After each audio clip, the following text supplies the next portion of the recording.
বৃষ্টিবলয় ধারার প্রভাবে টানা ভারী বর্ষণ ও পাহাড়ি ঢলে দেখা দিয়েছে বন্যার শঙ্কা। বান্দরবানের সাঙ্গু ও মাতামুহুরী নদীর পানি বেড়ে প্লাবিত শহরের আর্মিপাড়া, ওয়াবদা ব্রিজ, শেরেবাংলানগর, ইসলামপুর সহ লামা, আলীকদম ও নাক্ষংছড়ির বিভিন্ন এলাকা। পানিবন্দী হাজারো মানুষ। পরিস্থিতি মোকাবেলায় খোলা হয়েছে 220টি আশ্রয় কেন্দ্র। এসব কেন্দ্রে ঠাঁই নিয়েছেন কয়েকশো পরিবার। ঘরে ঘরে পানি, এখন কি করবো ভাই, কয়েক দিন এখন দেখেন ডাম টুম নিয়ে ফ্যামিলি নিয়ে কোথায় আসতে নিব, টেনশনে ভাই। খুব দ্রুত পানি বাসার মধ্যে ঢুকে গেছে, যার কারণে আমরা বেরোতে পারতেছি না।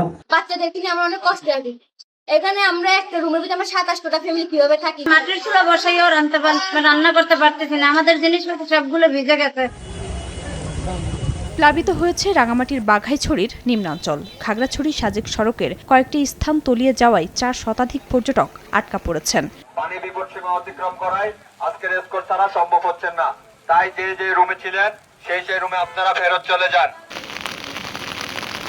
খাগড়াছড়ি সদরের লারমাপাড়া, পেরাছড়া সহ বিভিন্ন এলাকা এবং দীঘিনালার মাইনী নদীর পানি বেড়ে কবাখালী ও মেরুঙের কয়েকটি নিচু স্থানে জলাবদ্ধতা দেখা দিয়েছে। ব্যাহত হচ্ছে স্বাভাবিক জীবনযাত্রা। বৃষ্টির কারণে মনে করেন এই ক্ষেত খোলা ডুবে গেছে, আমার ঘরে দুয়ারে পানি উঠছে।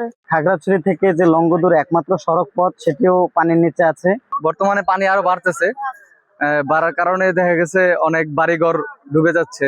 বাহাদুর থেকে বাঁচার জন্য আপনারা নিরাপদ আশ্রয় কেন্দ্রে চলে যান। কক্সবাজারে ভারী বৃষ্টিপাতে পাহাড় ধসের শঙ্কায় ঝুঁকিপূর্ণ এলাকায় চলছে মাইকিং। সতর্কবার্তা প্রচারের পাশাপাশি খোলা হয়েছে আশ্রয় কেন্দ্র। বৃষ্টি ও জোয়ারে চকরিয়া, কুতুবদিয়া, মহেশখালী, টেকনাফ ও সেন্ট মার্টিনের নিম্নাঞ্চল প্লাবিত। 4 সমুদ্র বন্দরকে 3 নম্বর সতর্ক সংকেত দেখানো হয়েছে। তলিয়ে গেছে ব্রাহ্মণবাড়িয়া শহরের বেশিরভাগ সড়ক। ময়মনসিংহে বাসাবাড়ি, হাসপাতাল, শিক্ষা প্রতিষ্ঠান ও ব্যবসা প্রতিষ্ঠানে পানি ঢুকে স্বাভাবিক জীবনে ছন্দপতন ঘটেছে। জলমগ্ন এলাকা পরিদর্শন করেন সিটি কর্পোরেশনের প্রশাসক।